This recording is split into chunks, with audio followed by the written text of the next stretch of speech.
Oi, o Sem Censura está começando agora. Hoje vamos falar de um assunto que divide opiniões e como divide. A questão do consumo de drogas. Consumo que pode deixar de ser crime, segundo as mudanças que estão sendo propostas ao Código Penal. O José Moinhos Pinheiro Filho é desembargador do Tribunal de Justiça do Rio de Janeiro, faz parte da comissão de juristas que propõe alterações no Código Penal, não só em relação às drogas, também a diversos outros temas, como crimes eleitorais, exploração de menores, eutanásia, homofobia, enfim, uma variedade. Mas a gente vai se deter mais sobre a questão das drogas. O novo projeto de lei propõe que plantar, comprar, guardar ou portar determinada quantidade de droga deixaria de ser crime.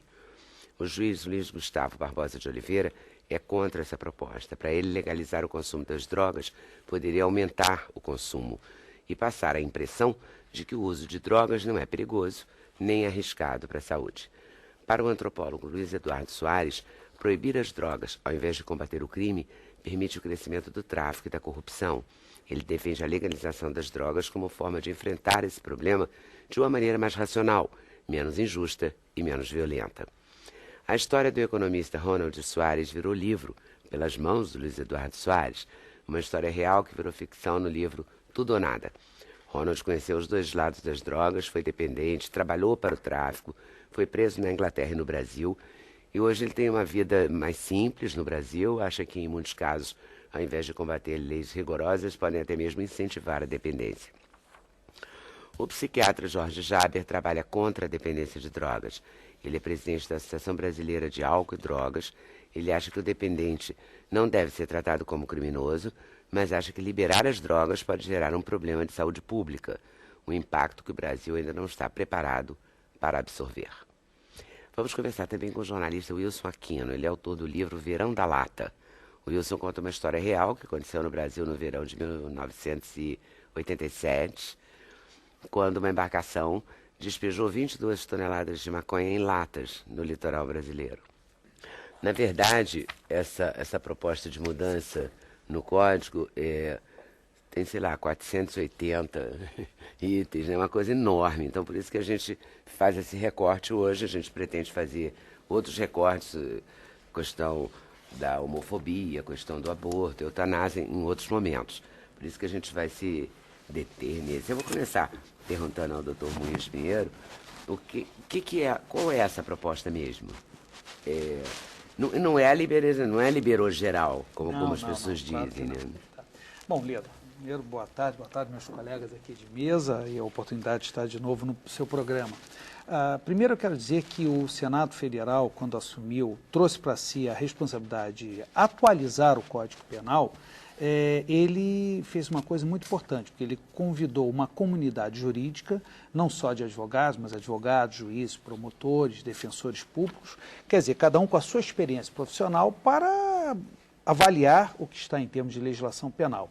E não exigiu nenhuma prática conservadora, não criou nenhum tabu, deixou que a comissão tratasse livremente. E agora o anteprojeto já se transformou em projeto e já começa a ser deliberado no próprio Senado.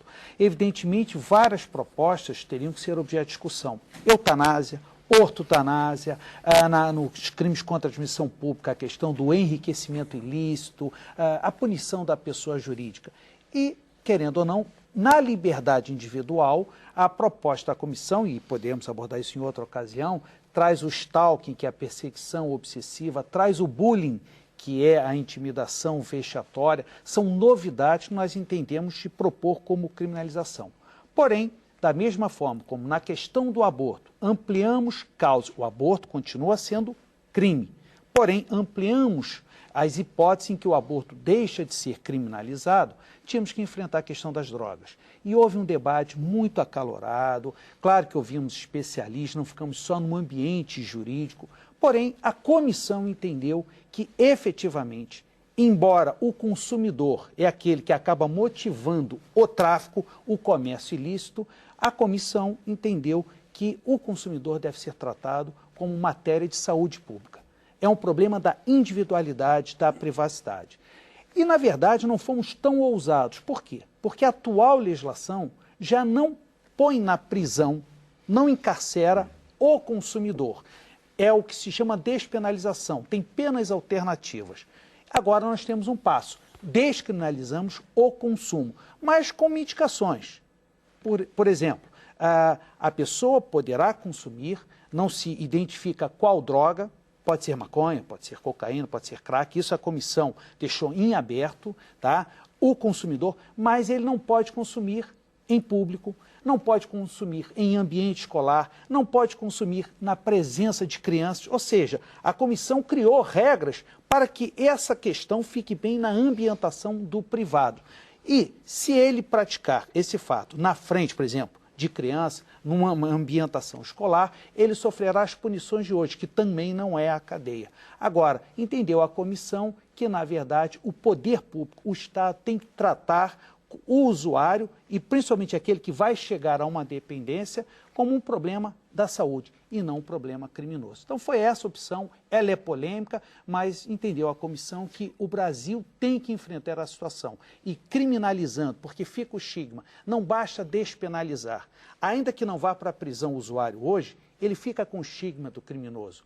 Se ele repetir, tem o problema da reincidência. É o estigma que vai impedir o acesso a serviços públicos, a outras funções, na própria comunidade. Então, enfrentamos a situação. A comissão também me indicou. Na verdade, há uma presunção do que seria a diferença entre o usuário e propriamente o comerciante, o traficante. Presunção, o texto da proposta fala. Quando se presume? Nós trouxemos, podemos dizer assim, importamos uma ideação europeia. Em Portugal, que descriminalizou, faz a distinção presumida quando aquela quantidade apreendida permite o consumo por 10 dias. A comissão entendeu de ser de 5 dias. Quem vai definir isso? Os organismos médicos, a Anvisa, ou seja, que vai estabelecer. Mas não quer dizer que, e nós sabemos que um traficante, porque o tráfico também é no varejo, ele poderá se utilizar disso para escamotear o comércio, não há dúvida nenhuma. Porém, o texto é claro, o juiz não está adstrito a essa presunção.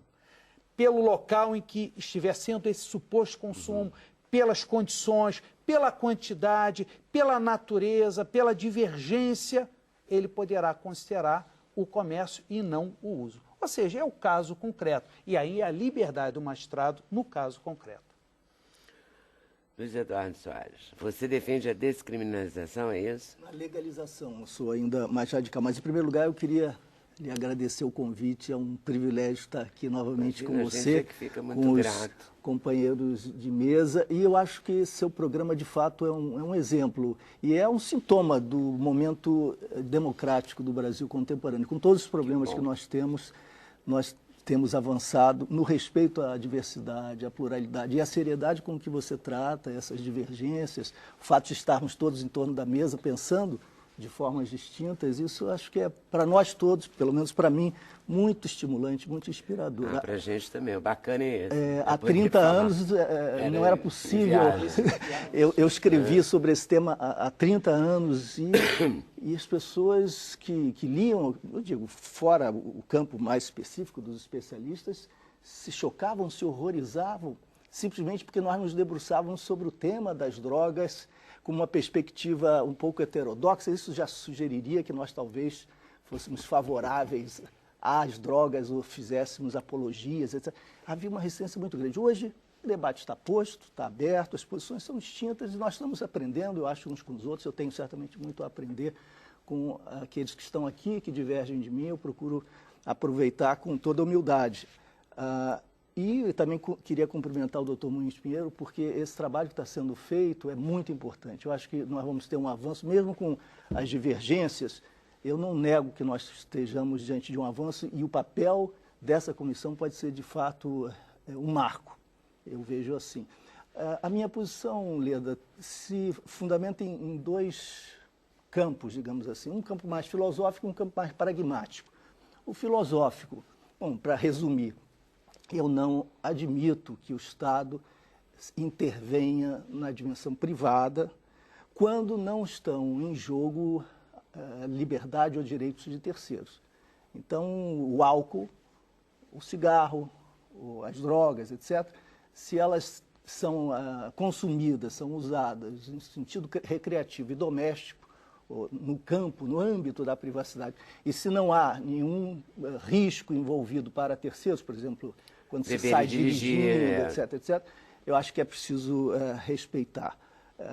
Segundo ponto mais pragmático.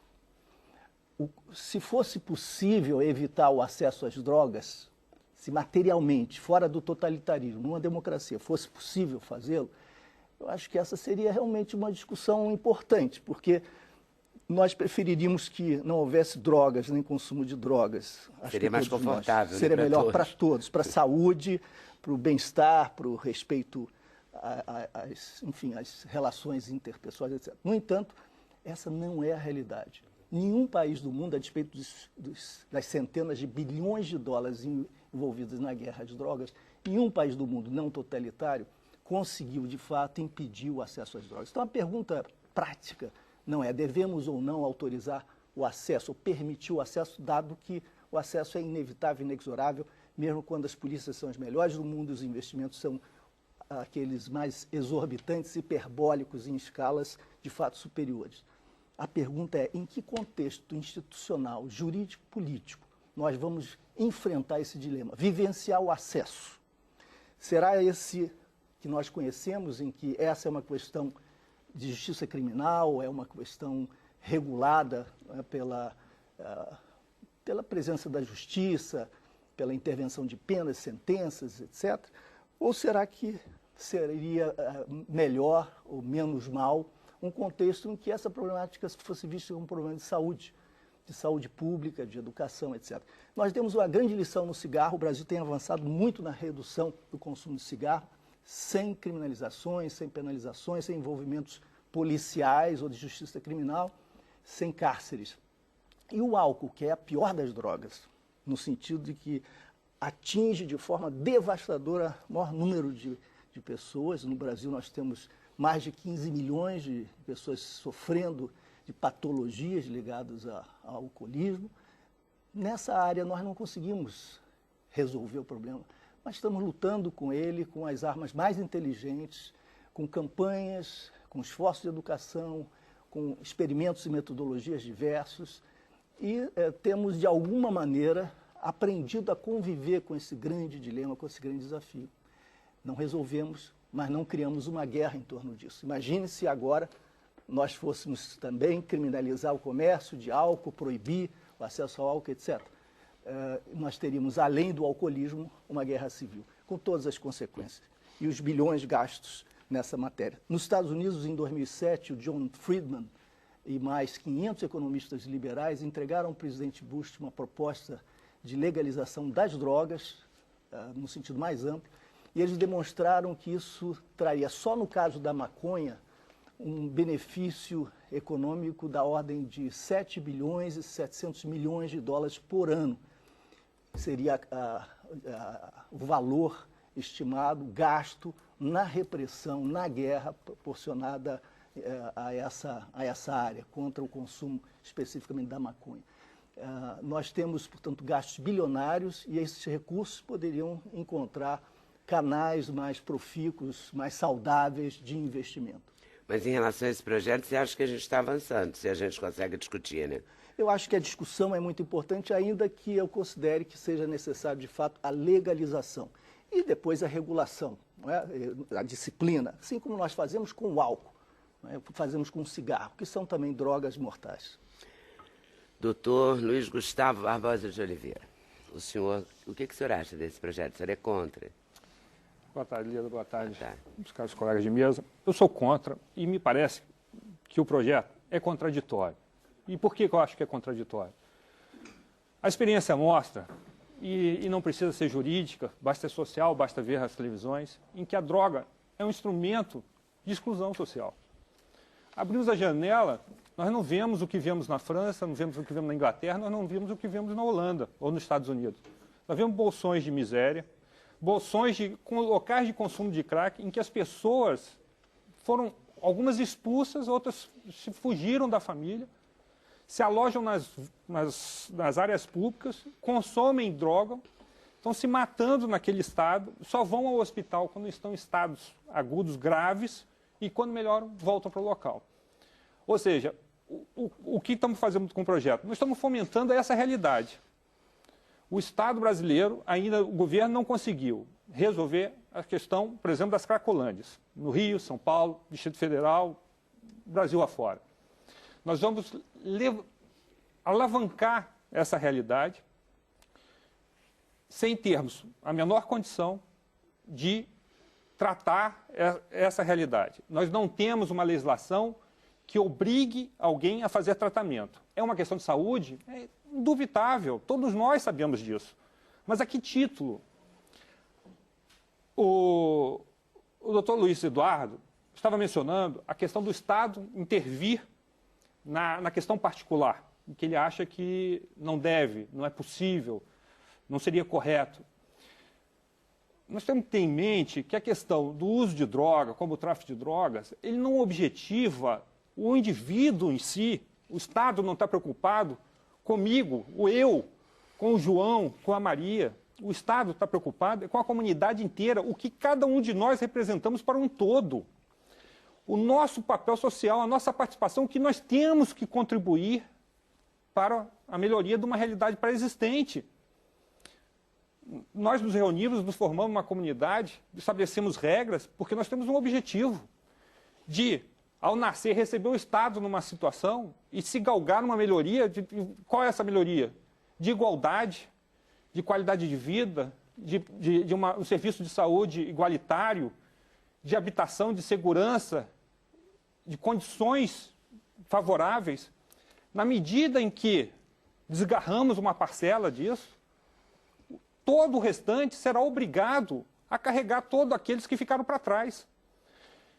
Portanto, a proposta do doutor Luiz Eduardo, de que ele é favorável, você veja... Não, ele é favorável à legalização. À legalização. Quando eu pergunto ao senhor assim, se o senhor discorda desse projeto que está em discussão no Senado, o que o senhor propõe?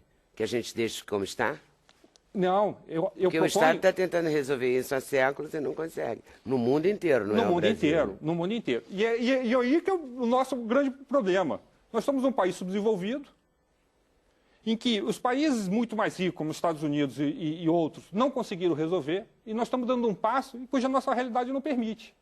Por que não permite? Nós temos... A questão do tratamento é centrada basicamente no SUS. E qual a informação que nós temos? O SUS não consegue atender as necessidades básicas de saúde da população. Nós jogaremos, segundo o Senad, praticamente 5%, 9% da nossa população são consumidores de droga. Isso equivale a 18 milhões. Uma população do Rio de Janeiro no SUS, qualquer um pode dizer, o SUS teria condições de atender, além de todas aquelas demandas? Então, se a gente tivesse um SUS eficiente, a gente poderia abraçar esse projeto? Eu acho que a gente poderia começar a pensar. Mas nós temos que levar em consideração... Mas aí a gente poderia pensar botar uma ordem nessa questão das drogas? Porque não é isso que o Senado está querendo, botar uma ordem? Porque está uma desordem. Mas eu acho que a ordem nunca virá. Por quê? Não é o fato de você editar uma lei, estabelecendo uma regra, que significa que ela será obedecida. Se tiver a regra, pelo menos tem uma tendência. Tem uma tendência, mas nós viemos hoje... Se tiver a regra, fica Pois pior. é, mas nós estamos vendo hoje o crescente índice de criminalidade no país. E nós temos um Código Penal. A questão da violência, dados estatísticos, em 2010, mortes violentas chegou a 109 mil pessoas. Morreram no Brasil 1,122 milhões de pessoas. Isso tinha necessariamente a ver com as drogas? É um dos fatores. Segundo as pesquisas americanas, o álcool, a droga e o fator econômico são os 3 principais fatores que fomentam ou contribuem para essa realidade. Como a gente falou da saúde, vou ouvir o Dr. Jorge Jaber. Volta aí já já. O senhor que é um psiquiatra, que é um presidente da Associação Brasileira de Álcool e Drogas, que é um estudioso dessa matéria, né? Sobretudo do álcool, né? Essa questão, como é que o senhor vê essa proposta levada ao Senado? Eu me lembro bem que havia, no período, o Dr. Luiz Eduardo ocupava uma posição de destaque aqui no país, uma preocupação muito grande quanto à questão da segurança. Eu não tenho uma educação suficiente para discutir esse tema da segurança. Por isso, acho importante que hajam outros parceiros nesse debate. Mas, sob o ponto de vista de saúde pública, eu acredito que nesse instante, nós enfrentaríamos uma situação muito perigosa. Há um aumento significativo do número de dependentes químicos. Isso está se manifestando em idades cada vez mais precoces e é assustador, assim como não tem vaga nem em clínica privada, que não há vaga. Assim, tem filas de pessoas aguardando vaga. Então, na minha maneira de ver, talvez fosse necessário fazer como está acontecendo aqui no Rio de Janeiro, por exemplo, em relação ao trânsito. As obras das vias públicas atrapalham muito o trânsito. Mas nós temos a esperança de que isso vá, em algum espaço de tempo, trazer um benefício para o trânsito. Então, talvez fosse um momento de sermos mais repressivos, talvez, para nos prepararmos para algum momento em que essa discussão alcance, por exemplo, os partidos políticos. Que essa discussão ela tem que alcançar os partidos políticos. Vai alcançar quando chegar no Senado, né? O que estão lá, não são os partidos políticos? Mas não há, não há uma manifestação clara. Eu queria só esclarecer uma coisa. O senhor acredita, então, que uma vez, digamos que esse projeto fosse aprovado, as pessoas consumiriam mais? Quer dizer, o senhor acha verdadeiramente, sinceramente, eu estou fazendo um advogado do diabo, tá? O senhor acredita sinceramente que a maconha é proibida? Aí a pessoa não fuma maconha. Mas se a maconha puder fumar, sei lá, quantos pacotinhos que a pessoa pode comprar? O suficiente para 5 dias. Ela compra um pacotinho para 5 dias. Aí, como ela pode comprar oficialmente o pacotinho para 5 dias, ela vai fumar mais? O senhor acredita sinceramente nisso? Uma pessoa que nunca fumou vai começar a fumar só porque a lei permitiu? Eu acredito que, não havendo repressão, haverá maior tendência ao consumo. Eu tenho até um exemplo prático. Eu acredito. Eu ouvi outro dia uma testemunha, um processo, na verdade duas. E aí tem uma questão, por que nós somos diferentes de Portugal e dos países desenvolvidos? A questão da ignorância ainda é predominante, a desinformação. Uma mulher disse que havia comprado crack, em uma quantidade muito superior a 5 dias, porque disseram para ela que emagreceria. E ela tinha um corpo avantajado. Um senhor com mais de 60 anos, perguntei por que ele havia comprado droga de determinada pessoa. Ele falou, eu vejo a rapaziada toda aí usando, todo mundo falando desse tal de crack. Eu já passei por tudo na vida, já experimentei muita coisa, já bebi de tudo. Eu fui lá comprar para me experimentar, para ver como é que é essa situação. Então, de fato, o direito penal ele vem consolidar valores sociais. Se você o enfraquece, esses valores enfraquecem também. E você abre a porta para a possibilidade. É uma regra. Eu não sei se é exceção ou não, mas o custo social é muito alto. Não é? Porque ela emagrece realmente, né? Deve emagrecer, mas morre. Né? É capaz de chegar até o osso, exatamente. Detalhe, né? Pode chegar até o osso. Mas é justamente essa questão que o risco é muito grande. E o custo econômico e social é muito alto, porque as drogas também têm a ver com a questão da violência.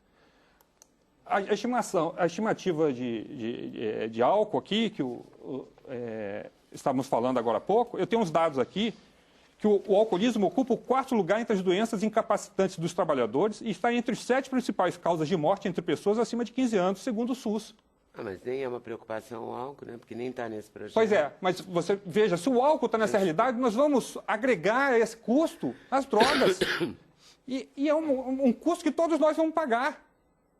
Porque haverá necessidade de impostos para bancar toda essa despesa. A informação do governo é que o sistema de saúde precisa de mais recursos. Aí a proposta de uma regulamentação, de uma emenda, que causa uma grande resistência, porque hoje nós pagamos 40% de tudo que temos, de que ganhamos, a título de impostos. Quanto mais nós vamos agregar esse fator? Quem é que vai bancar isso tudo? Somos então, nós, a sociedade inteira. A questão central sua é quanto vai custar também, se a gente aprovar esse projeto? Também, e tem a questão da violência. E tem a questão da violência. Quantas famílias não foram desfeitas? Nós tivemos casos recentes em que pais mataram filhos e filhos que foram mortos, mataram os pais sob efeito de droga. Recente, em Brasília, há uns meses atrás, um pai com uma criança de 1 ano e 2 meses manteve a filha 14 horas com fome, trancado dentro de casa por conta das drogas, impedindo que a polícia chegasse. Em Belo Horizonte, 2 usuários de crack tacaram fogo em uma pessoa. Casos terríveis. Mas é isso. Deixa agora, porque se a gente for listar, tem caso em todo lugar, né? Tem gente que esquarteja sem droga nenhuma, inclusive. Eu queria me né? justificar, Então é uma coisa muito doida. não só para os telespectadores, mas para os colegas, é que a ótica da comissão, evidentemente, é o lado repressivo, ou seja, o que deve entrar como repressão penal, como crime. Evidentemente, muitos colocam, é contraditório, descriminaliza o uso, mas continua criminalizando o tráfico. E só ao comerciante se houver o usuário. Parece contraditório, não negamos isso. Pode acontecer, e concordo também, não podemos afirmar que com a descriminalização talvez isso estimule o aumento, também são questões. Mas aqui a nossa ótica dogmática penal é saber, o usuário de entorpecente deve ser tratado como criminoso? Essa foi a nossa ótica. Ser preso, né? Ser preso, ter as consequências penais penal, ou etc. ter um outro tratamento. E a comissão Ele já entendeu tem, que de sim, fato, um outro tem. tratamento. Hoje já não vai para a prisão, mas é crime. Mas desde E 76 tem não todo vai o para a estigma. prisão. Desde a lei 63, 68 de 76 não vai para a prisão. em A pena condições. nunca permitiu que fosse para a prisão. Será E até que- 2 anos, sim, mas se fosse reincidente, enfim. Mas concordo. Será Agora, que nós se entendemos não que separasse não deve... a maconha do... Porque assim, as pessoas falam, cheirou cocaína, matou a avó, né? Aí a gente vê, eu já vi, o senhor lembrou o caso, me lembro desse caso de São Paulo, que eu fiquei muito chocada com a foto. Muitos falam que a maconha não é tão inocente Agora, assim. a maconha faria a mesma coisa? Quer dizer, alguém já tomou uma... Não, conhece os alguém efeitos são que teve uma diferentes. overdose de maconha? Olha, Overdose agora, de cocaína e tal. é muita gente importante, conhece. a última estatística, só para a discussão, a última jura um quadro de estatística paranoia e delírio. recente da USP de São Paulo é de que 8 milhões de brasileiros já fizeram, atuais, quer dizer, entre adolescentes e adultos, já fizeram uso de entorpecente. E 3% desses 8 milhões fazem uso quase que diariamente. Então, essa é uma realidade que tem que se enfrentar. Pois é. Essas pessoas devem ser consideradas criminosas se verificadas, se identificadas, se detidas, enfim, ou não. O tratamento é outro. E nós entendemos que realmente não era o caso de se criminalizar. Tem uma pesquisa feita aqui, que eu tenho um recorte aqui do Globo, que diz que 1,5 milhão de pessoas, 1.500.000 pessoas, né, usam maconha diariamente. Os homens usam 3 vezes mais maconha que as mulheres. Os dados constam do 2º Levantamento Nacional de Álcool e Drogas, uso de maconha no Brasil, realizado pelo Instituto Nacional de Políticas de Álcool e Outras exatamente Drogas esse. da Unifesp, em 149 municípios do país, apresentado pelo psiquiatra Ronaldo Laranjeira, da Universidade Federal de São Paulo. De acordo com Laranjeira, o consumo entre adolescentes cresceu 40% entre 2006 e 2012. E eles experimentam a droga cada vez mais cedo, antes dos 18 anos. Isso pode levar a ter surtos psicóticos, etc. Isso já é uma outra discussão que até o doutor Jaber pode entrar, porque é real mesmo, né?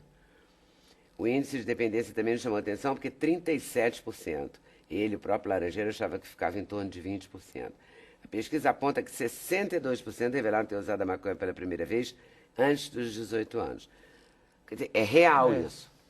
Varrer para debaixo do tapete isso não é perigoso? Porque se a gente está nesse momento, nesse número, e se está crescendo 40% em 6 anos... Mas é o que estamos dizendo, é uma questão de política pública. Você tira uma medicação feita pela indústria farmacêutica, que causa prejuízo a 2% da população, e você tem um índice muito maior, com dano muito mais grave, e você está legalizando, dentro de uma mesma política de saúde pública. Ou seja, uma droga, conhecidamente, que não tem nenhum benefício à pessoa, você está legalizando. Uma medicação que apenas 2%, vendido na farmácia, apenas 2% passam mal, é retirado do mercado. O sistema foge à coerência. Mas a gente tem que discutir isso. Quer dizer, a sociedade também não pode ficar fingindo que não está acontecendo nada com esses números, você não acha? Sem dúvida. Porque é tão assustador isso. Por exemplo, mas nós não estamos tratando isso, nós estamos agregando só. Que compra na farmácia. Como é que é na Holanda? Ainda é... Ainda tem uma restrição. Como é Amsterdã? Ronald, que já morou no mundo inteiro. Diga aí. Você pode comprar no coffee shop. Pode fumar no coffee shop. Tem que ter tem que ter alguma saída. Não pode falar, não, eu sou contra. Porque contra todo mundo só que não sai do lugar se ser contra. É isso que me agonia, entendeu? Quando eu vi uma discussão... Agora é uma posição extremada do Uruguai, né? Que é uma situação, não sei se é a melhor, mas chegou ao ponto de o próprio poder público, o Estado, assumir, vamos dizer assim, a comercialização. Claro que restrito, com o cadastramento, mas o próprio Estado é que venderá a maconha. Venderá sob cadastro, quer dizer, chega ao extremo e já está no parlamento. Eu não sei como é que está a votação. É uma posição extremada. No Uruguai, como na Suíça. Na Suíça é muito mais amplo do que o Uruguai. Vamos ver objetivamente o que é que a legalização provoca em termos de consumo, ampliação do consumo. A ideia que nós fazemos é o seguinte, hoje é a proibição. Vamos legalizar? Vai haver uma tsunami corrida para as drogas. Será? Errado. Hoje o tsunami está aí. Hoje os números indicam que há um consumo amplo, quase geral e restrito em qualquer rua do país. E não é só o problema brasileiro, porque as nossas polícias são ruins. Não, em absoluto. Nos Estados Unidos, em todos os países que se empenharam na tal guerra às drogas, o fracasso dessa política é ostensivo, é evidente, é reconhecido por todos os oficiais e agentes que se dedicaram a essa missão. Eles sabem disso nos bastidores e reconhecem isso. O governo norte-americano sabe disso nos bastidores e reconhece, mas isso se transformou num issue, numa questão política difícil de lidar em função dos mitos todos. Vamos verificar então o seguinte, hoje o acesso existe, é amplo e se dá no mundo democrático. O que aconteceu com a legalização? Houve, segundo os dados, assim que houve a legalização com disciplina, com controle, etc., falando especificamente da maconha, na Holanda, nós tivemos um aumento de consumo da ordem de 1,8%. No mesmo ano, se nós acompanharmos Inglaterra, Bélgica, Alemanha e França, sobre os quais há dados escolhidos com as mesmas metodologias, nós tivemos em todos eles aumentos ou de 1,4%, 1,5% ou de 2,4%, 2,6%, mostrando inclusive que no caso da Inglaterra e da Bélgica houve quase que o dobro de ampliação da taxa de consumo relativamente ao aumentou mais onde era aumentou mais. Proibido, a Suíça é um grande caso que está sendo discutido em todo o mundo, porque a Suíça de fato legalizou a partir de disciplina. Portugal mais especificamente com a maconha, mas na Suíça com a abertura muito mais ampla não houve crescimento e mais houve redução das mortes provocadas por abuso de consumo. Por quê? Porque com a informação, a qualidade da droga começou a ser objeto do interesse dos consumidores e dos controladores, porque o que mata frequentemente pelo abuso são os elementos que se misturam às drogas. Então nós informação. A informação. Quantos Cracolândia existe na Suíça e quantos Cracolândia existe na Europa? Como no cigarro. O senhor vê que no cigarro nós conseguimos uma redução extraordinariamente importante em função da informação. Analfabetismo funcional do Brasil, mas se você coloca 50% da população, nós não podemos comparar. Mas nós tivemos um êxito extraordinário com o controle do cigarro, uma redução de consumo que é recorde, graças à inteligência da campanha, à imagem, à difusão. O espírito público mudou, a cultura mudou. Ela gera imposto com qual o governo tem recurso para poder tratar. Isso, vamos fazer isso. O que não acontece com Mas o que ele está propondo é isso, que legaliza gera imposto. Mostrar os males todos, mostrar os malefícios. E se for legalizar, você vai ser a favor? Não, os danos da maconha... Mas aí paga o SUS. Mas aí provavelmente há uma contradição no argumento, porque nós não podemos lidar com 18 milhões no SUS. Então quer dizer que sem a legalização vamos abandonar os 18 milhões que precisam do SUS? Vou fazer um intervalo, mas eu volto já já. Só porque também tem uma questão de tempo por bloco, tá? Mas a gente volta já já nesse assunto. Sem Censura, um programa da TV Brasil.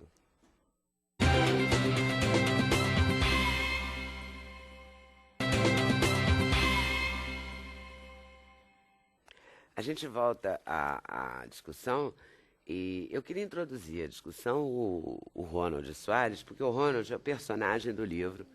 O Luiz Eduardo, inclusive, veio aqui, que foi aqui que surgiu essa ideia desse programa de hoje, que eu perguntei ele, você viria no programa para a gente discutir essa questão?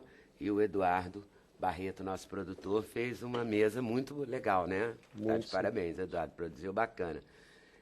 O Luiz Eduardo Soares escreveu Tudo ou Nada, que é a história de um brasileiro preso em Londres por associação ao tráfico com 2 toneladas. Uma coisa básica de cocaína, né? 2 toneladas. Ô, Ronald, a gente olhando assim para você, nem imagina, né? Boa tarde, Vida. Tudo bem? 2 toneladas, não dá um susto? A gente aqui falando de um vasinho de maconha, de uns 5 gramas, sei lá quanto, né? Cara, 2 toneladas. Consumo para 5 dias. Era para 5 dias. Era para 5 dias. Para 14 países. Era barra, você foi firme nisso aí, foi fundo, né? Eu fui fundo, eu assumo todo o erro que eu fiz.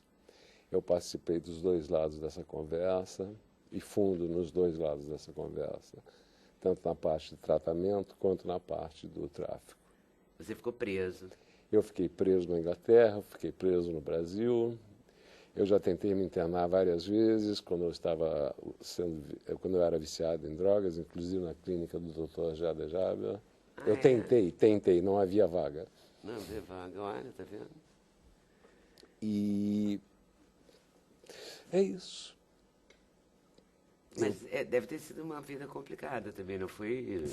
Não foi bolinho, não, não né? foi um mar de rosas de maneira nenhuma, entende? Foram erros que eu fiz. Não vou ocupar a droga por causa disso, apesar de eu estar viciado na época. E as internações te ajudaram? Hein? As internações te ajudaram ou foi a prisão mesmo que... Não, o que Foi me ajudou foi um determinante. amigo. Eu cheguei ao limite de tentar roubar o meu melhor amigo. Eu estava viciado em heroína. E isso, para mim, moralmente, comigo mesmo, foi a pior coisa que eu fiz na minha vida. Eu tenho vergonha de falar, estou falando em público, até vem lágrima nos olhos. Mas uma das coisas mais feias que eu fiz na minha vida foi isso. E esse meu amigo virou para mim e falou: bom, Ronald, eu te conheço há muitos anos. Você não é um homem de fazer essas coisas. Aqui tem $5.000 para você. Você vai ali na boca e compra $5.000 de heroína e se mata, ou vive bem, ou voa para o meu país, vem para o meu apartamento, eu pago o seu tratamento e de presente a gente faz uma velejada do Atlântico Sul junto, porque eu gosto muito de você e eu estou voltando para o Caribe. O tratamento foi a seco, Dr. Jabber. Eu fui fechado num apartamento. A heroína causa várias disfunções fisiológicas. Eu era bem compulsivo. E não teve metadona, não teve outros remédios. Foi a seco. Eu emagreci 14 quilos em 1 mês e meio. Eu quase morri. Eu fui ao fundo do poço, eu não consegui sair de dentro desse apartamento 2 meses e pouco, até virar gente, mentalmente e fisicamente. E aos poucos eu fui voltando ao normal. Não aconselho a ninguém, bati minha cabeça na parede 1 milhão de vezes. Você deve dar um desespero. O desespero psíquico é muito ruim, mas a heroína causa as dores físicas, que são violentíssimas, né? Porque o organismo... Articulares? Articulares, exatamente. A heroína faz com que o organismo, não sei se eu estou certo, não pare de fabricar o lubrificante de todas as juntas. Precisamos da sua colaboração aqui, doutor João. Sobre a Ele está indo bem na explicação, é isso mesmo? Perdão, não... Causa uma dor nas articulações. Ah, sim. A Tem. a interrupção síndrome de abrupta. abstinência. Abstinência, A obrigado. síndrome de abstinência. A heroína causa o organismo a produzir a lubrificação de juntas e articulações e foram as maiores dores que eu realmente já senti na minha vida. Abdominais também. Contrações. Não, fisiologicamente, vômito, diarreia é a coisa mais ridícula do mundo. Em 14 quilos em 1 mês e meio, vai indo. Agora que você deve se sentir a pior pessoa do mundo. Além né? de Porque você é se uma sentir a decadência, pior né? pessoa do mundo, uma decadência mental e moral E aí você não total. via, você tem filha, Eu tenho 3 filhas. E Eu você tenho não- 2 filhas e um filho. um filho, você não via ninguém. Estava trancado. Não, eu estava em outro lugar do mundo, estava na África Porque do você Sul. tem uma história de. Você foi ou é um executivo, Eu sou um executivo. né? Você não é um qualquer assim da esquina, né? Você fez uma carreira. Não, eu fiz uma faculdade de Importante, economia fez na faculdade. Universidade Federal, trabalhei na Bolsa de Valores.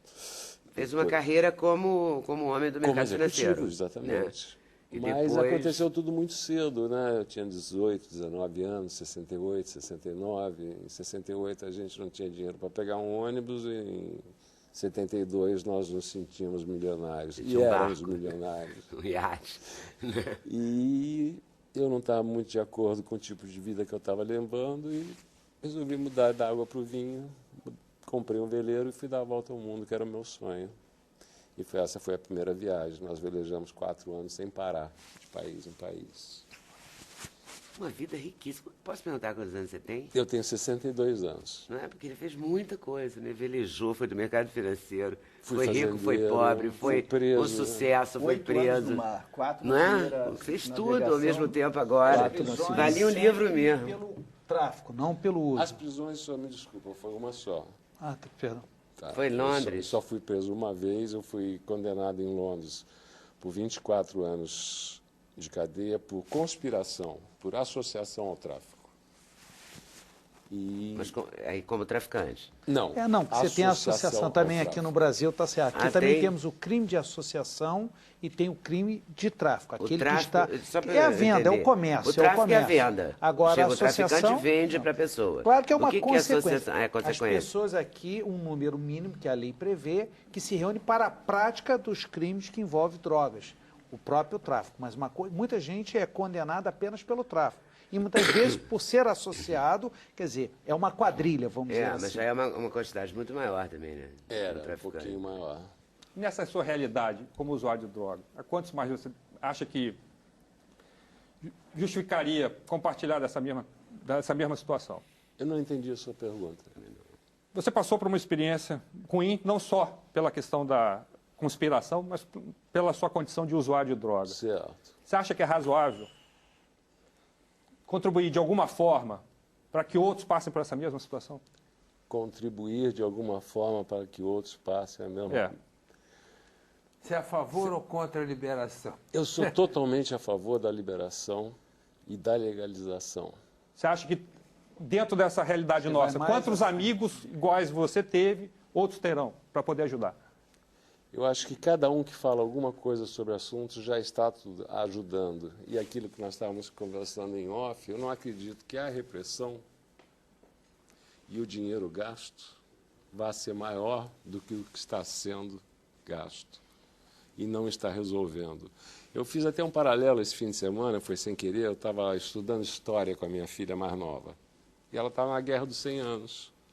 E eu, sem querer, a cabeça foi, quando é que foi a proibição nos Estados Unidos? Início do século passado. Nós estamos numa nova guerra dos 100 anos, nas quais nós estamos perdendo todo ano. Há 100 anos que nós perdemos essa guerra, no mínimo, porque nós não estamos ganhando.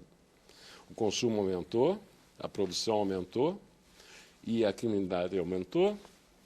As vagas de presídio também não aumentaram. Mas quem poderia dar a certeza de que, com essa outra realidade, esses números não seriam maiores? A certeza Ninguém que tem bola nós de cristal. a certeza que nós já temos que 100 anos não funcionou. A China Eu passou acho por que uma depois coisa... de tentar 100 anos, já está na hora de tentar alguma coisa A China diferente. passou por uma situação chamada Guerra do Ópio, em que uma das reclamações do ministro, que levou inclusive à intervenção, à guerra com a Inglaterra e depois com a França, era justamente ao imperador. O consumo do ópio em nosso país está acabando com nossos exércitos. O custo, já nós não teremos dinheiro para pagar as fardas, as armas, sequer para alimentar o nosso povo. Até quando você manterá essa situação? Foi quando o imperador bateu o pé contra a venda do ópio pelos ingleses comprados da Índia. Né? Por conta daquilo, você veja, uma realidade já em 1842. Bom, pulando aqui para 2012, desculpa. Me conta uma coisa, você tem 3 filhos, Tem. né? Você contou para eles a sua história, Lógico. né? Claro, tem um Lógico. livro, eles devem ter dado lançamento, você não me parece uma pessoa que esconderia isso. De maneira nenhuma de ninguém. Como é que você se relaciona com eles nesse sentido? Super bem. Super Você bem, diz, não, totalmente aberto. Nunca. Você explica, olha, para mim não fez bem, não foi legal para mim, eu sofri Eu não quando preciso deixei. explicar, eles têm uma Já leram o amostra, livro. eles já leram o livro, você entende? E a minha explicação vai ser no momento, minha filha tem 35, essa Meu filho tem 22 e a outra tem 19. Essa de 35 acompanhou mais, deve ter sofrido Essa mais. de 35 foi a responsável por me trazer de volta para terminar a minha prisão aqui. Ela E você largou pôde o ser emprego transferido? dela. Eu fui o primeiro brasileiro a ser Expatriado? extraditado. Extraditado. Você cumpriu quanto de pena? E eu cumpri 12 anos. Eu cumpri 50% da minha pena como manda a lei. Eu cumpri 8 anos nos Estados Unidos, na Inglaterra, e 4 anos 4 aqui. anos no Brasil. E aí, quando você saiu, estava zerado. Quer dizer, cumpriu os 12 Legalmente? anos. A minha sentença está extinta. Cumpriu a outra parte em liberdade, né? Deve ter sido o livramento, né? Eu cumpri 2 anos em semiaberto. Foi progredindo, Fui depois teve o progredindo. livramento, pode ter tido o indulto. Agora, detalhe, eu não me lembro se na Inglaterra a pena foi condenada a 24 anos. Aliás, parabéns pela coragem de se expor e bater, isso é fundamental. Aqui no Brasil, a pena máxima para a associação é 10 anos, associação para o tráfico. Lá você 24. foi condenado a 24 anos. 24 anos. Mesmo que fossem toneladas, a pena máxima aqui para a associação. E o seria juiz 10 ainda anos. me fez uma surpresinha na hora da condenação. Eu ia lhe condenar a uma pena muito grande, mas pela sua idade, por você ser estrangeiro, eu vou lhe condenar só a 24 anos. Só? Uau. Não, é uma estava legislação nessa muito época mais em rigorosa. abstinência? Isso a gente tem que reconhecer. Eu não uso droga desde 96. Eu fui preso em 99. Ah, então você estava em abstinência. Totalmente E limpo. como é que foi esse momento para você? Da Assim, prisão? nesse momento, diante de um juiz lhe dando 24 anos. Como é que foi isso para você, assim, naquele instante? Nós precisamos conversar um pouquinho mais, mas foi maravilhoso porque o meu julgamento foi o maior julgamento da história criminal da Inglaterra. Foram 14 meses de julgamento. Eu passei 36 dias dando depoimento diário, de manhã a de tarde. Eu fui privado de sono, os ingleses eles são muito corretos, eu nunca levei um tapa ou uma palavra grosseira ou uma palavra mais alta, mas a tortura mental é violenta. Então, quando eu entrei no julgamento, eles usando um artifício de security, que quando fala security, vale tudo. Eu era observado de 40 em 40 minutos, isso normalmente. Durante 5 anos eu tenho minha vida escrita de 40 em 40 minutos. Eu tinha 2 oficiais especiais olhando para mim, está olhando para a parede, está no banheiro, está chorando, está lendo um livro, está pensando, está deitado, está em pé. E quando começou o julgamento, eu tinha conseguido me livrar do grupo, porque quando você entra com 15 pessoas para ser julgado, ainda mais muitos estrangeiros, você está automaticamente condenado. Eu tinha conseguido separar, a sala que eu ia ser julgado entrou em pintura, por um acaso, e por um acaso os outros iam ser julgados daqui a 4 meses, então por um acaso eles me trouxeram de volta.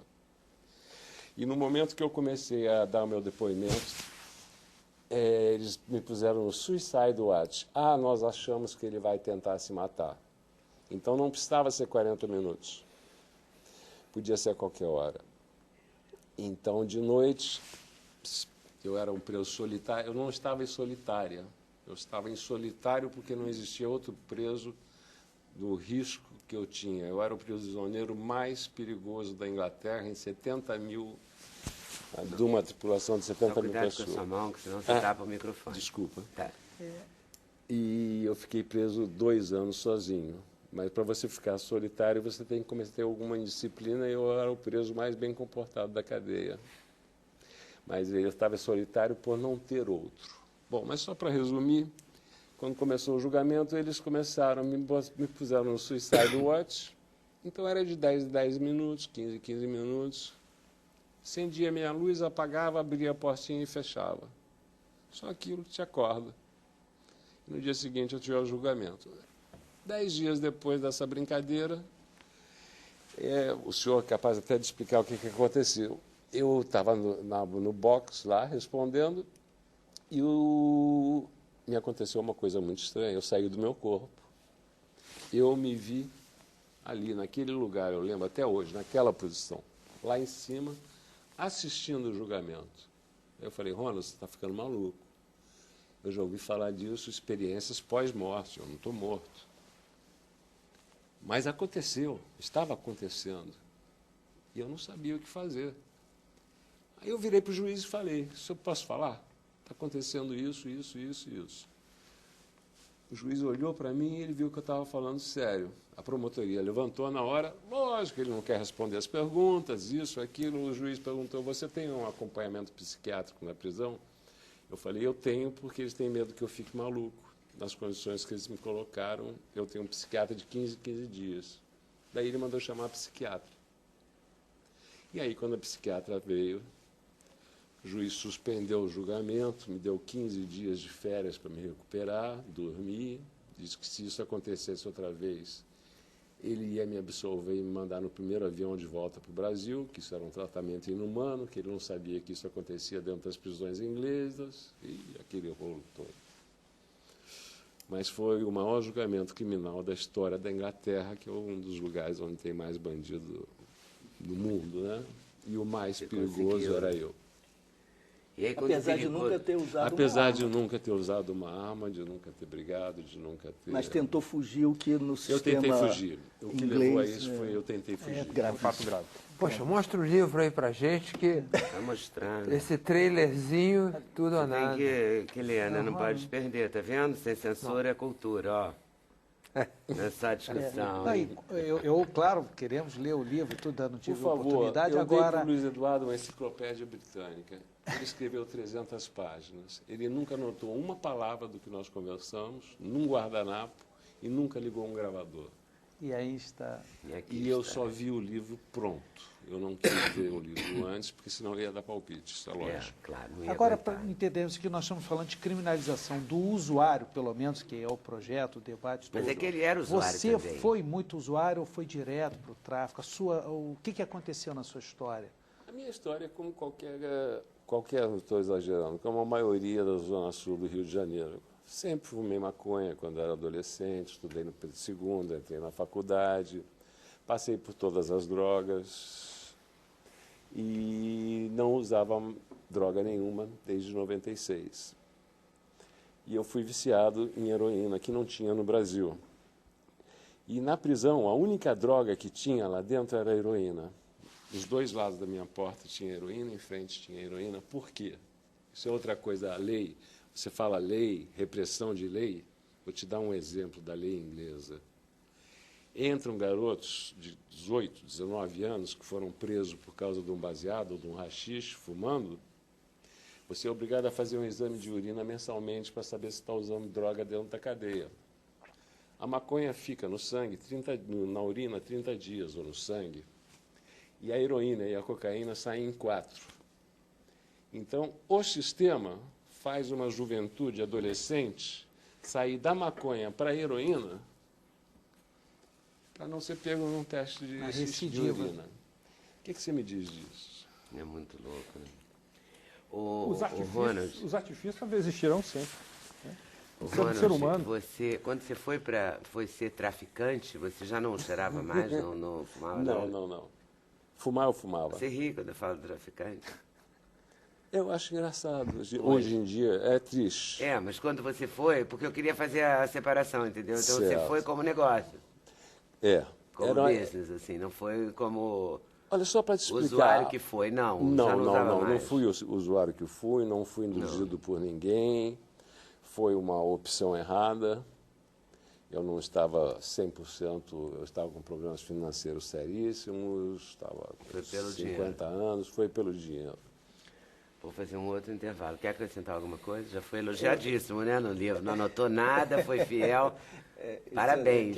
Mas é a Nós verdade. viramos amigos, nós Muito hoje bom. somos Não, mas grandes é amigos. bacana isso, A né? Você vê um empatia- livro que a pessoa Não, escreveu, também foi em 5 fiel, anos, né, muito Leda? legal. Se fosse um trabalho para fazer, entregar em poucos meses, mas já que nós tínhamos todo o tempo do mundo, 5 anos de convívio, aí você É, foi deixa... uma pra- reportagem bem pra feita. acrescentar um ponto, Ronald, que eu acho que é interessante, esse amigo, muito amigo, que o salvou, ainda que a seco, da heroína, lá na África do Sul, na volta ao Brasil, como Fausto, né, o Mefistófeles, ofereceu ao Ronald, Bom, agora que você está limpo, você pode, como profissional, nos ajudar.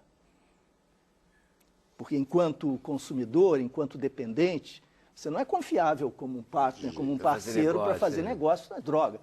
Né? Mas agora que você está limpo, você pode se unir a nós. Leda, para você ser bandido, você tem que ser a pessoa mais honesta do mundo e não se drogar.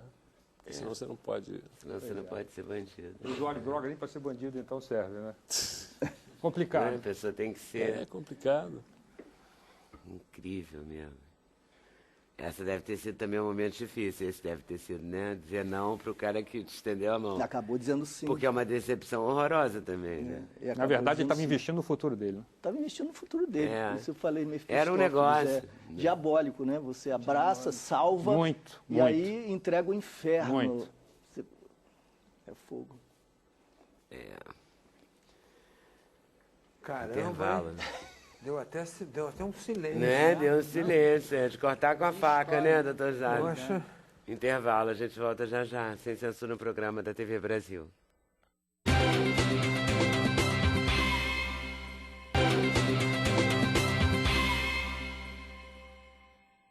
Chamou-se Verão da Lata, o verão que ninguém esqueceu. E que o Wilson Aquino fez o livro, o Alexandre vai mostrar aqui o livro. Foi o verão de 87? Foi 87, 88. 87. Verão da Lata. Tu lembra também, né, doutor Jaime? Verão da Lata, né? Olha, senti um certo Olha aqui, saudosismo. gente, esse é o Verão da Lata. Olha aqui as Você latas. vendeu tanto abridor, né? Latas de maconha apareciam no mar, né? Apareciam na praia. Estavam dando na praia. Solano está. Solano está. No navio. Apareceu O nome no do mar, navio, né? Solano está. Apareceu no mar para os mais pacientes, né? Tinha uns mais, assim, impacientes que alugavam um barco para buscar em alto mar. Pra buscar. E era da boa? Era da maravilhosa. O Ronald aqui disse que era... Eu não disse. Não, mas você, porque você era enturmado, você é um carioca, praieiro. Procurei muito. Não, e da praia, lógico, da praia, né? Você deve ser o menino Zona Sul, evidentemente, em 87. E essa Então- era a cannabis índica, não a sativa, que a evolução dela virou o skunk, que é a maconha famosa na Holanda, e que nunca tinha aparecido em tal quantidade no Brasil. Imagina. As pessoas que já tinham viajado já tinham experimentado em algum lugar algo parecido, mas quando chegou aqui foi uma surpresa meio que geral, né? E aí o que aconteceu? Prenderam os rapazes do navio, os comandantes? Na verdade, isso aí foi uma operação, era um tráfico internacional de drogas, né? Essa droga saiu de Singapura com destino aos Estados Unidos e o DEA, né? Eles souberam, interceptaram aí esse movimento, né? E pediram auxílio às autoridades brasileiras porque o navio ele ia passar pelo nosso território marítimo. Então, o pessoal do DEA, que já estava monitorando, né, a quadrilha, pediu auxílio ao governo para interceptar o navio quando ele passasse pelo nosso território marítimo. E, inclusive, o chefão da quadrilha já tinha sido preso lá em Nova York com a passagem da Varig, ele estava vindo para o Brasil, o chefão, o Alan Grover, enfim. Só que é o seguinte, em 1987, enfim, a comunicação, a telecomunicação era muito, não era como hoje, né? Tudo muito avançado, né?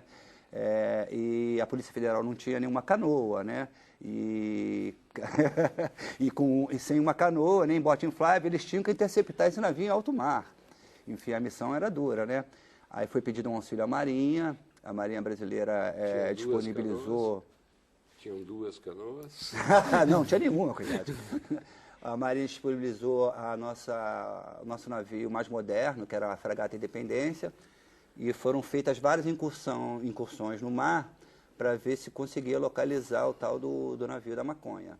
Só que com a prisão lá nos Estados Unidos do chefe da quadrilha, né, a gente pode presumir que todo mundo foi alertado. Claro. E até hoje, na iminência, né, os doutores sabem, na iminência de um flagrante, o cara dispensa o bagulho. Desova o bagulho. Tem que dispensar. E dispensaram no mar. Dispensaram as latinhas, aqui as latas todas jogadas no mar. Exatamente. Aqui tem uma foto muito emblemática, olha aqui. Tá vendo? a latinha lá boiando E o cara ainda e um buscava. companheiro indo lá, né? Assim. Agora, Deve ter sido muito mergulho, deve ter sido uma época. Muito. Eu adoro as legendas, olha isso. Parte da substância vegetal encontrada no piso do porão. Não é maravilhoso? Substância vegetal? Mostrado nas fotos, a substância vegetal. e o navio muito Solano bom. Scar, ele foi ancorado embaixo da ponte aí Rio-Niterói, que eles acontece? deixaram o cozinheiro filipino a bordo e saíram para jantar e nunca mais voltaram. O cozinheiro filipino foi Não, o preso. cozinheiro era norte-americano. Coitado, ele era Steve respondeu? Skelton. Não, então, é aí que acontece. Pelo crime todo? O cozinheiro? Olha aqui a quantidade de lata. Eram milhares, né? Eram 22 toneladas e, pelo cálculo, cada lata tinha entre 1,3 kg e 1,5 kg, então calculou-se 15 mil latas. Mas pode ser, isso era uma estimativa, tá? Era informação da polícia, pode ser que tivesse mais. E como só 20%, cerca de 3 mil latas foram apreendidas, enfim, então calcula-se, assim, a gente estima que foi mais, porque foi muita lata aí, parando na mão dos maconheiros, enfim. Verão da Agora é lata. interessante esse evento, porque você, ao contrário do que está sendo debatido até colocado aqui, você não consegue associar esse evento do Verão da Lata à violência propriamente dita. Enfim, porque como o bagulho, a maconha, ela estava acessível de uma maneira bem gratuita mesmo, era só, tá na praia, cara, qualquer um podia pegar. Enfim, então, e como ela não chegou na mão do traficante profissional, então você não vê episódios de violência. Você vê a prisão de um ou outro, porque até hoje é assim. O usuário, ele muitas vezes, para sustentar o vício dele, ele compra uma determinada quantidade e revende para os amigos, repassa para os amigos, no métier dele, enfim, e para poder sustentar o vício dele. né? Porque também fica mais barato, né? Não, aí no coletivo, caso né? ele tira o dele, enfim, e distribui, divide né, o faz aquela resto. coisa social E o lá. dele com- sai de com a graça, turma. é um O negócio dele sai de pequeno, graça, assim. o dele sai de Quer graça. dizer, pequeno em termos de lucro, né, que eu tô falando. O cara Não é não, o cara não uma vive. fortuna, o cara ele não vive lucra, disso. não, ele não vai comprar um carro, não vai comprar uma camisa de grife, entendeu? Ele ele vai ali compra ali negociar, socializar o bagulho dele para ter. Então, como não chegou no traficante profissional essas latas, pelo menos que nós tivéssemos notícia. Talvez então, por isso não haja associação com a violência. isso não que eu quero houve, dizer. então você não vê muitos danos assim à sociedade de uma Ó, o forma cozinheiro. geral. O cozinheiro, O Steve cozinheiro que Skelton, ficou no navio na coletiva dele. ó. Quem dera, coitado. Ele era norte-americano, ele foi o único, eram 7 tripulantes. Então logo eles fundearam aqui na Baía de Guanabara, 2 dias depois os outros 6 foram embora e o Stephen ficou sob a alegação de aguardar o conserto do navio, enfim. E acabou pagando o pato sozinho, porque ele acabou condenado a 20 anos de cadeia. Obviamente houve um recurso, né? Ele foi bem defendido pelo Dr. Vanderlei Rebelo, que inclusive é uma eminência aí na questão das drogas. E essa pena caiu para 1 ano, então logo ele ganhou o alvará de soltura, ó, se mudou para os Estados Unidos e ele não voltou mais. Continua lá até hoje. Que loucura. E você conta a história toda aqui com todos os alvarás. Contamos, Falou alvará a de gente soltura, mostra. eu abri, tá aqui o alvará de soltura. É porque é Aí interessante, tem tudo, ô, Leda. foto, mandado de prisão. É um documento mesmo. É, né, não, de é uma um época. documentário impresso. Eu classifico de documentário impresso. É um documentário impresso, tem razão. Exatamente. Boa Porque explicação. a ideia de fazer o projeto surgiu a partir da conversa que a gente teve com pessoas mais jovens e elas pensavam que o Verão da Lata era uma lenda urbana, que não tinha existido, entendeu? Que era um folclore, né? Porque ninguém concebia maconha dando sopa na praia, entendeu? As pessoas, não, isso é impossível, não pode. Realmente muito no estado, né? Enfim, então a gente veio desmistificar isso. Aconteceu realmente o Verão da Lata. É um documento, como você falou, um documentário escrito. Existiu, é real, aconteceu. É real. Inclusive o cara foi preso, ficou lá, os outros fugiram, teve a traição dos companheiros, né, teve, dos coleguinhas, entre aspas. Teve tudo, né, de um crime. Não é não, Pinheiros? O Pinheiro, não é? O Chamei que de marca Pinheiro isso, hoje, não tanto falar tem Moinhos, problema. tentar falar Moinhos, Esse é o certo, plural. chamei de Pinheiro hoje. nessa época, inclusive, não havia apreensões de grande quantidade, então isso chamou muita atenção. Hoje não, hoje nas batidas policiais, já se pega, mas isso até alemão chamou nós a pegamos atenção. 33 toneladas, se eu não me engano. Foram na tomada do alemão, Isso, foram 33 mas agora, toneladas. nessa época isso não tinha, quer dizer, isso aí, tinha. isso mexeu, eu me lembro com o judiciário, com o Ministério Público, quer dizer, era incrível ocorrer. Agora, eu não me lembro, é porque eu acho que acabou havendo reclassificação para uso, por isso que a pena ficou, o doutor Vanderlei, que é o presidente da comissão. Não, é o que na verdade acontece o seguinte, alguma você mostrou a reclassificação foto aí dele. de uns decigramas de maconha, né, que foram encontrados no porão do É porque do eu achei, navio. adorei essa descrição do velho. Não, isso aí dá um baseado. Isso aí dá um baseado, 2 baseados. Eu achei bom enfim. isso. Eu acho que ele acabou sendo condenado depois, o usuário. quer dizer, Não, na verdade o doutor Vanderlei mostrou muito bem que ele não poderia ser o traficante, condenado por 22 toneladas de maconha a partir de um encontro de 2 decigramas, enfim, dentro do navio, enfim, não faz sentido. Ah, porque, claro, como jogaram a carga fora, É. óbvio, só ficou essa substância exatamente. vegetal Pela dentro do dificuldade de navio. prova. Então, a gente tinha 2 baseados. Tá? Aí o pessoal do Supremo entendeu que realmente não E faz essas sentido. latas viraram um destaque na moda. Eu estava falando aqui no intervalo e vou falar agora, que a Mr. Wonderful, Luiz de Freitas, fez uma embalagem para vender camiseta, que vendia camisetas. T-shirt, né? Na loja, nessa lata, embalado nessa lata, no final dos anos 80, 88, por aí. Desculpe, é que eu me recordo que eu acho que nesse era o período que estavam começando grandes quadrilhas usando fuzis. Positivo. Em Aquela 87 nós foto tivemos a grande clássica. guerra do Dona Marta. Todo mundo deve lembrar da fotinha da Carlinha do Rodo, uma menininha de 14 anos, magrinha, nas cadeiras da Dona Marta com uma pistola. O Zaca. Tinha o Zaca, o cabeludo. Brasileirinho. Aí tinha um que era o... foi um surgimento mesmo. não sei o que, boca mole. Era um cara que não tinha dente e ficava no Morro da Dona Marta. E também surgiram, foi aí que também pintou a Rocinha, né? Naldo. O Naldo com o seu capuzinho branco. Capuz. Enfim, foi nessa época aí que realmente não era bem organizado. as grandes guerras começaram. A primeira foi a Dona Marta.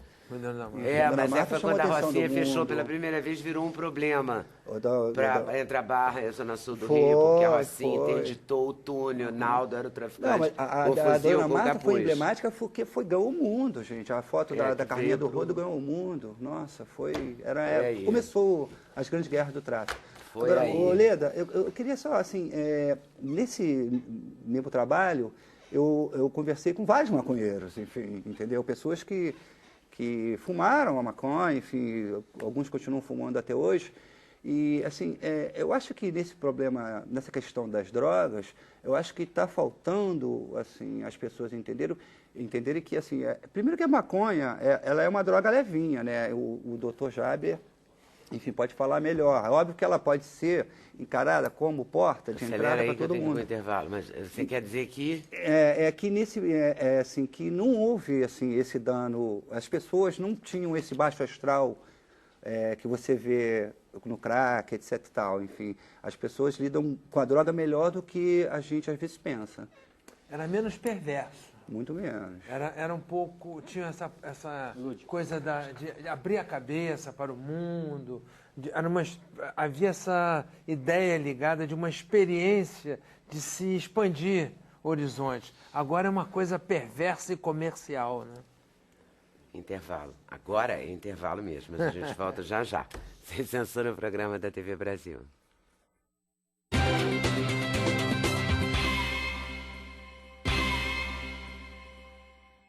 Esse é aquele último bloco que dá maior pena, né, quando termina. Pelo menos para mim dá.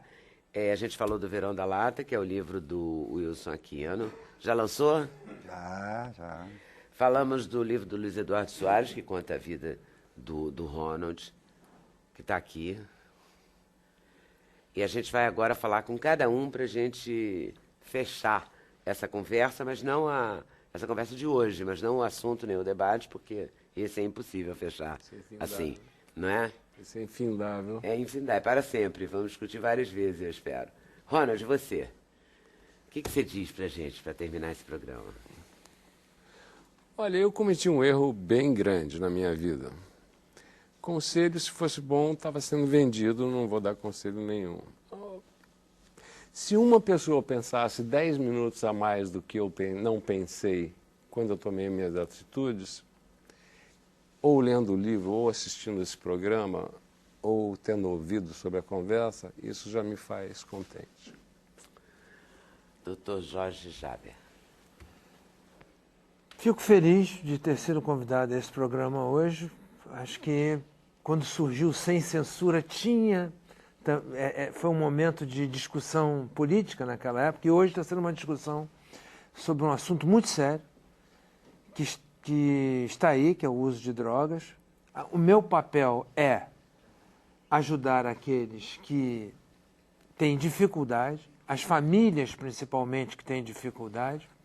Então, já me preocupo muito com os que me procuram e às vezes nem tem vaga, né? Então, eu fico muito preocupado que outros venham a ter o mesmo problema. Por isso, sou favorável à descriminalização e não sou favorável à liberação. Não estou convencido que será bom para quem usa. Wilson Aquino. Eu tô na linha do Dr. Jaber. Eu acho que a descriminalização atende a um anseio da sociedade. Enfim, a gente vê, o Viva Rio apresentou um anteprojeto lá, tinha mais de 100 mil assinaturas.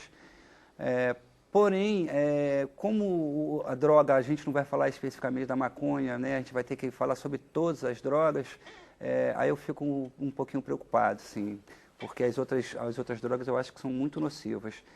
Enfim, mas acho que tem que defender um pouquinho o usuário, sim, porque ele é vítima também, né, desse esquema todo, né?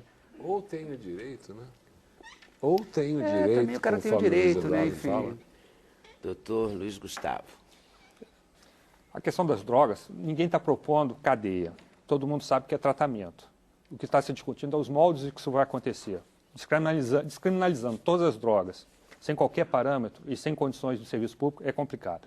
Queria mostrar aqui, o Tribunal de Justiça vem fazendo uns projetos, atendendo a comunidade local, no sentido de criar comissões multiprofissionais para ajudar esses usuários de droga. Distribuí alguns aos convidados, trouxe um para você. Muito obrigado. E mostra um pouco o relato dessa realidade, depoimentos médicos e de profissionais dessa área. Tá certo, obrigado. Luiz Eduardo Soares. Em primeiro lugar, mais uma vez te cumprimentar, agradecer essa oportunidade. Foi um prazer, a gente se apaixona por esse tema, pelas ideias e eu espero que tenha sido tão interessante para o telespectador quanto para nós. Para nós, né?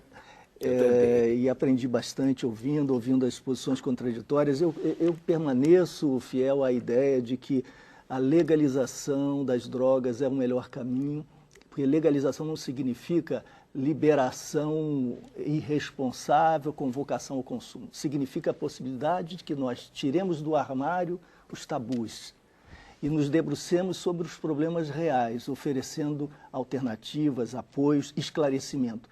A grande lição que o Brasil está dando para o mundo e para nós todos é o sucesso no controle, na redução do consumo de cigarro, que pode ser mortal. E é a forma pela qual nós estamos lidando com o álcool, disciplinando, regulando e impedindo que o exercício da liberdade acabe ferindo a liberdade alheia. Então, vamos tirar essa temática do âmbito da justiça criminal de uma vez por todas. Doutor José Munhoz Pinheiro, filho. Ledo, mais uma vez agradecendo. É claro que eu e o Luiz Eduardo, como mestrados na área criminal, nós sabemos que 30% do nosso expediente, o dele é total, porque é vara especializada, é a questão do tráfico e o mal que isso causa à sociedade. Mas a comissão, pensando no direito penal, entendeu de descriminalizar apenas o uso. Mas não só aquelas regras, com aquela medicação, não pode ser em local público, na frente de criança. Por exemplo, quem oferece, ainda que é outro, de graça, também responde, é crime. Quem induz outro a usar também responde. Ou seja, a comissão teve cautelas. Pode ser que um dia cheguemos à legalização, mas eu acho que é um grande passo para o nosso parlamento agora refletir. Você não acha que se as pessoas que quiserem usar pudessem... Hoje plantar é crime? Hoje eu queria saber assim, agora plantar uma fazenda inteira, é claro que é crime. Aqui também assim, está plantar sendo... um vasinho também é crime? Não, descriminalizado se ficar comprovado que é para uso próprio. Aquela quantidade. Então, o plantio também passa a ser O plantio descriminalizado. individualizado. Individualizado. Ou seja, a comissão respeitou a individualidade, a privacidade, mas com mitigações, Claro, com porque as controle. quantidades não podem ser astronômicas. Pode ser uma Exatamente. fazenda de maconha, né? Não, isso é não, diferente, claro. É um vasinho do tamanho São de manjericão, presunções. quer dizer... E o juiz, no caso concreto, vai poder diferenciar quem é o traficante e quem é o usuário. Tá certo. Então, agradecendo a vocês por terem vindo. Muito obrigada. Super valeu. Já agradeci o Eduardo, nosso produtor, que se empenhou e valeu mesmo. Boa tarde, boa noite e até amanhã, se Deus quiser, aqui na TV Brasil. Valeu!